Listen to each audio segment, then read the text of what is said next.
You're watching the Sporting Time Show with host Doug Thompson.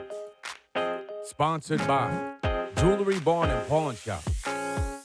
Good evening and welcome into the Sporting Time Show. I hope everybody had a fantastic Thanksgiving.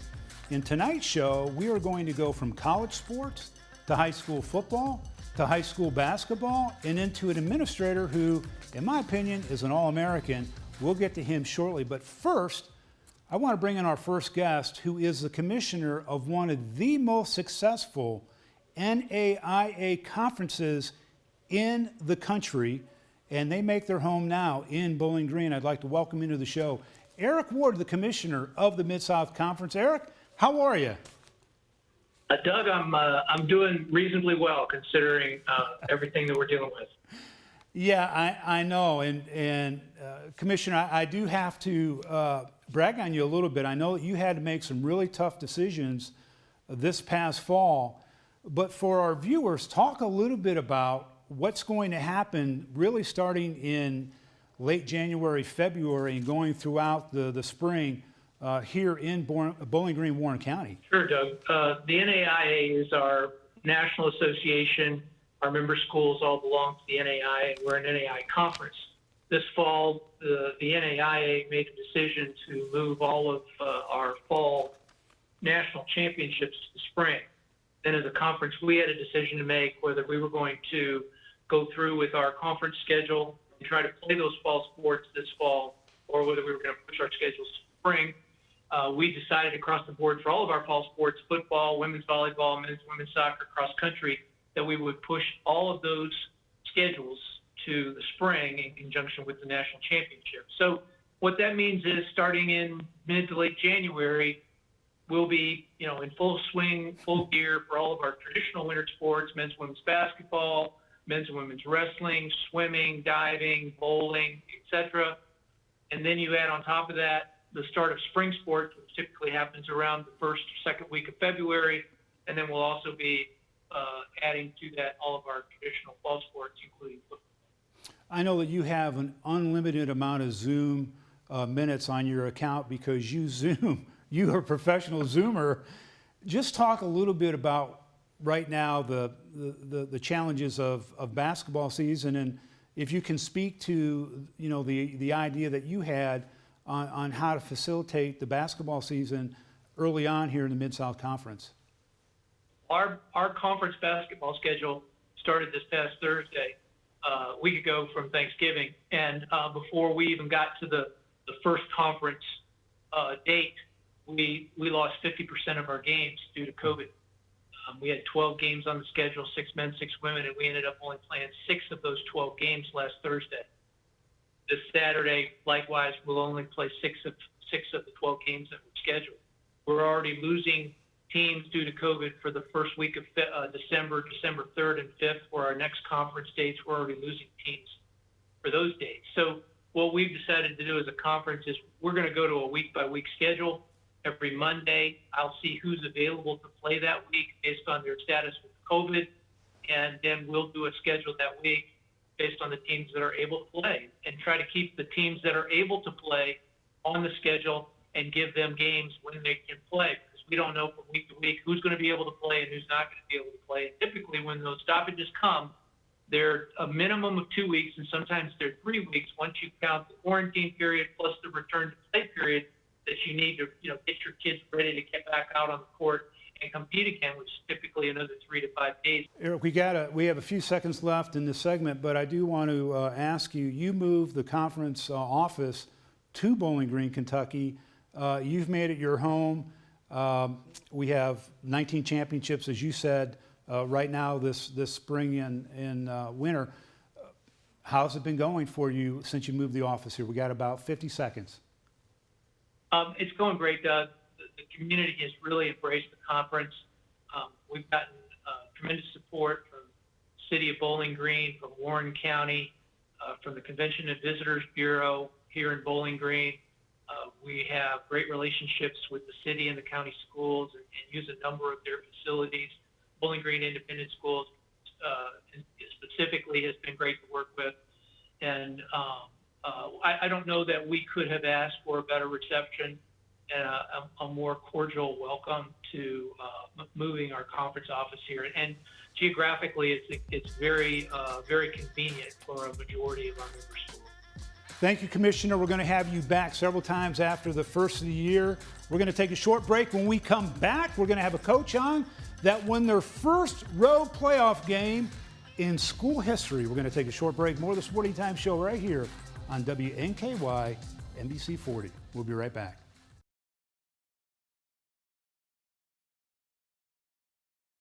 Welcome back. It has been 6 seasons since the Warren East Raider football team has won a first-round playoff game, but fourth-year head coach Jeff Griffin had a different story in mind for this season as they pick up their first road victory in a playoff game in school history. Joining me now is Coach Griff via Zoom. Coach, welcome to the show. Hey, it's great to be here, Doug, and especially under these circumstances, coming off a big win for our football program. Coach, you know, that was a huge win. You and I talked off air a little bit. You know, Russell County came in, I believe, the 1 seed in district or a high seed. They had pretty much defeated Allen County and you guys earlier in the season.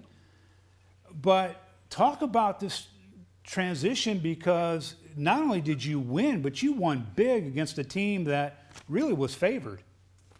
Yeah, they were the 1 seed and 6-0 overall and had gone undefeated in our district. Of course, we had gone on the road up there at the second game of the year, and they handled us pretty well, 49-12. You know, but in saying that, we helped them a lot and gave them a lot of great field position that they capitalized on, and that's what was the difference in the game. This past week, of course, we went up there and did the same things in the first half with some turnovers, but you know, our defense really stood the test. I know that I introduced you as a fourth-year head coach. You've been coaching for many, many, many years. You have a big win over Logan County, who was 5-2 at the time. You lose to Franklin earlier in the season, but it seems like Warren East football right now is playing their best football. Would you agree with that? And what do you think it is right now, Coach, that is making the difference in your team? Well, we knew when the year started, we were going to go through some growing pains. I mean, we opened up with obviously a very talented South Warren team, and then we went to the very next week had to go to a senior laden with 2 outstanding senior running backs in Russell County. Yeah. You know, and we kind of got out, but the unfortunate thing is we lost our quarterback, Nolan Ford, in that second game. So Isaiah Gee came in, did a good job, but we had to retool some things for a couple of weeks until Nolan got back. Went through some, you know, ups and downs because, again, we were playing a lot of young guys, a lot of freshmen and sophomores. And, you know, they had to get used to the speed of a varsity game. And, you know, in a strange way, our district, other than the game that we played with Russell County in the regular season, our district's pretty competitive. Yeah. We were the 4th seed and lost to, Russell, Franklin, and Allen in the regular season. And we were the 4th seed, but there's, other than, you know, the fact that Allen County, Scottsville, and Russell County were senior laden teams, it was a competitive district, and all the games were close except for our game that we had early in the year against Russell. We kind of bottomed out a little bit against the last, well, not the next to last regular season against Davis County.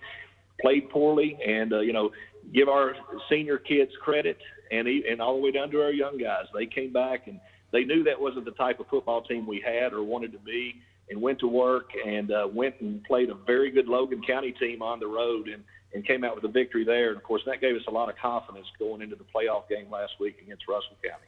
Coach, what was it like on the ride home from Russell County, and what do you think that win has done for your guys mentally? Going into a game which by the time that we air this program will have already been played, but you're playing against Allen County. But what kind of confidence do you think it gave your guys with that huge win? Well, we really needed the shot in the arm at Logan the week before, and it gave us a lot of confidence going to Russell County. But when that game was over, we went up there and played with a purpose at Russell County, and I was extremely happy with our kids and the way they played and performed against a really good team.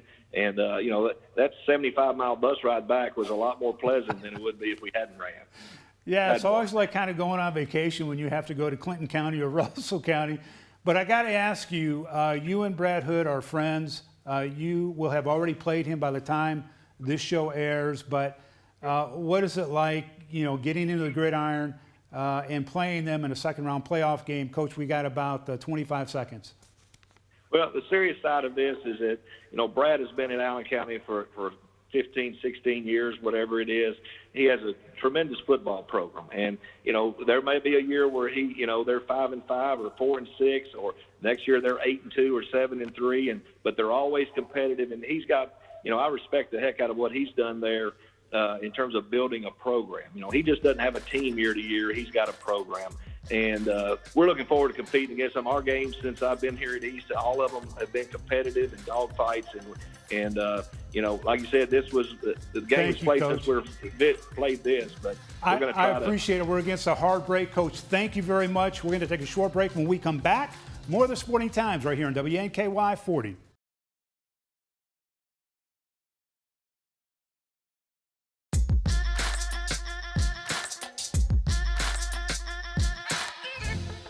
Welcome back. Coach Will McCoy, Greenwood's second-year head basketball coach, boys basketball coach, could be described as a young superstar in the 4th Region basketball ranks. He joins me now on the Sporting Times show. Coach, welcome to the show. Hey, Doug. Thanks you guys for having me on this afternoon. You have been challenged so much. Thinking about this is only your second year. You have had to go through a lot, and I know a lot of other coaches as well. But what is it like for a second-year coach to have gone through, obviously, getting ready for the season to start in November? Now, Coach, it goes to January 4th. Right. It's a challenge. I don't know. My youthfulness has definitely been something to navigate through. I don't know that was something that really factored in with the challenges that we've all had to face. We've all been in a similar situation of you got your schedule ready, you've been practicing and building up to the point of starting at a particular date, and then, a curveball get thrown at you. We were practicing last week, and we started practice on that Wednesday after the KHSAA meeting, told our guys about the game pushback. They handled it well. We were excited of getting 2-3 extra weeks of practice. In the middle of the practice, we get the news that, during the governor's press conference that we even got shut down for practice. So we had to end our practice by giving them more bad news. But, we're persevering through it. We're trying to stay optimistic and really just do what we can. Coach, as we go into this holiday season, what has been your message to the players? It has been the coaches and student athletes in the fall sessions have done a great job. During practices, the high school basketball teams have done a great job. But going into the holiday, what has been your message to the players, knowing that you're not going to be able to practice with these guys for the next few weeks? Yeah, that's a really good question. We've tried to keep just this positive mindset. We have repeated the message, control what you can control. That's been something we've even had to tell ourselves as a coaching staff. I'm very confident that I have a group of guys that are finding resources and ways to stay active, to get a ball in their hand, to lift some weights. We're trying to keep our mentality of, when we are able to go, we got to be ready. There's going to be hiccups. There's going to be ups and downs. But as long as we do this thing together and stick together, communicate with one another, at the end of the day, we're going to be all right.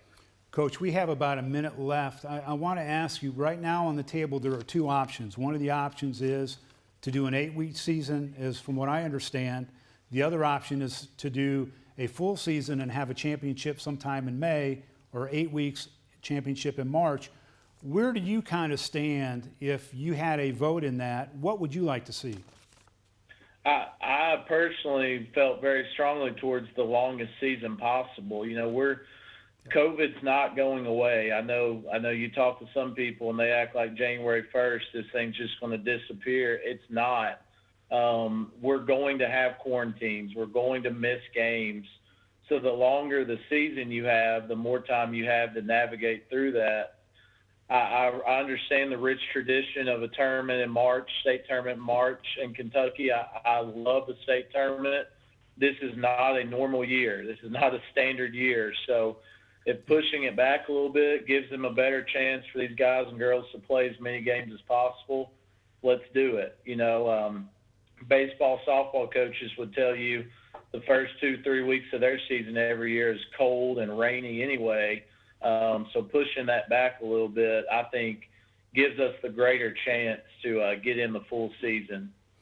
Well, Coach, you have done a great job, and we get to work with you closely on STBN, and we can't wait to get back into the gym with you, with the Greenwood program, and really get this thing tipped off, and obviously it's going to be a lot of fun. Real quick, we had about 15 seconds left. We've already had Thanksgiving. Are you looking forward to Christmas with the little ones? Oh yeah, my little girl, she's getting to that age where she's understanding presents and, acting good and behaving well and getting rewarded for it. So our house is really looking forward to holidays. I appreciate you guys, what you do for our program as well and the coverage. Well, thank you very much, Coach. Have a great holiday. We'll be back in touch. More of the Sporting Time Show right here on WNKY NBC 40. We'll be right back.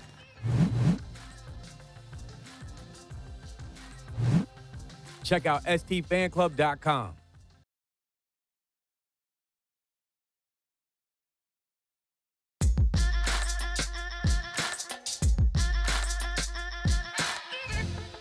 Welcome back to the show. If there was an All-American Award for teaching, coaching, being an athletic director, and now principal, my next guest would have already received it. I'd like to join into the show now, Jonathan Vincent, the principal of the Warren East High School. Jonathan, welcome to the show. I appreciate it, Doug. And one thing I'll say, you got it right. I have at least done all of those professions before, but as far as an award, no. Not quite honestly, you are an amazing administrator because you started out in teaching, and I believe, if I'm not incorrect, you took a soccer coaching position because they needed a soccer coach when you probably didn't play soccer in high school. Is that correct?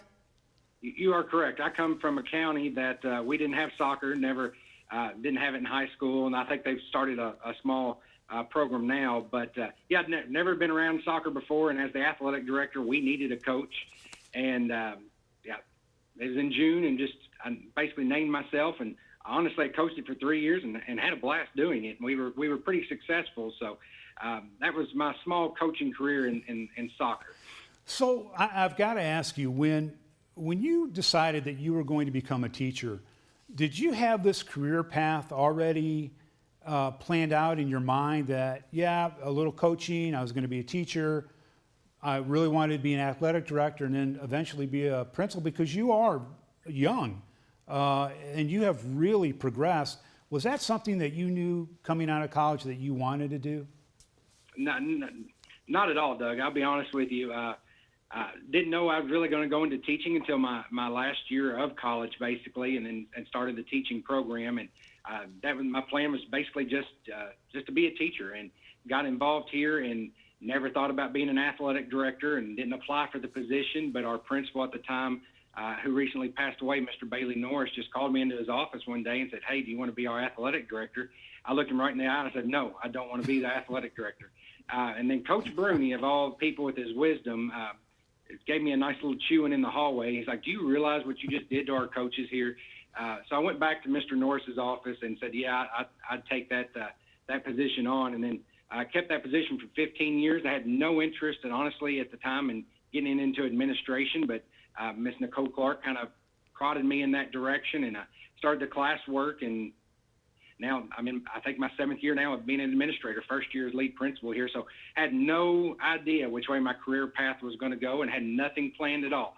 Opportunities arose, and I just got lucky enough that I was in the position to take those opportunities. Yeah, it's amazing. I didn't know that story about Coach Bruni, but that's one person you don't really want to cross paths with on the bad side of him. We had so much fun when he was the head coach of the football team there at Warren East. But I have interviewed coaches that have become athletic directors, and they talk about how easy it was to be a coach, and when you become an athletic director, you have to be at everything. What is it like to go from being an athletic director to being a principal? It's quite a bit different. And my hardest thing that I've had is when it comes to athletics. Number one, I've enjoyed this position. It's been nice to get different questions and put my toe in the water on a lot of different subjects and a lot of different areas now. My hardest thing was basically taking a step back from athletics, because for 15 years I was at almost every single event, planning all the events, make sure the money was correct, make sure everybody was hired, and done all the paperwork. So now taking a step back from that, the best thing I ever did was get some assistant athletic directors, because I've been very fortunate that I took a step back and I haven't really had to worry about it much at all. Coach Combs and Coach Gentry and his crew, their crew, are wonderful. And a lot of people come to me and said, hey, what a year to be the lead principal at a high school. What a year to get that experience. Yeah. And I'll be the first to say it's been different. It's been difficult. We've all had to experience the difficulties, but Coach Combs and all the athletic directors are facing things that I never did in 15 years. I mean, I've been out of that game for 6 months, and they're already experiencing things that I never had to. So my hat's off to all the athletic directors and coaches for everything they've had to, all the hoops they've had to go through and the laws and mandates they've had to abide by. Kudos to them for everything that they've done. But that was the hardest thing for me, was just taking a step back, because I enjoy athletics, but I'm really enjoying this position as principal as well. Real quick, we have about 15 seconds. Big win against Russell County, first road win in school history. What was that like as a principal? It was a cool experience. I mean, heck of a job by the boys and by Coach Griffin and his staff to have them ready. Russell County is a hard place to play and a hard place to win, and that was monumental for this program. Jonathan, thank you very much for being our guest today, and have a great holiday. We'll get you back on soon. All right, that'll do it for today's show. For Doug Thompson, join us back here every Saturday night at 6 p.m. on WNKY NBC 40.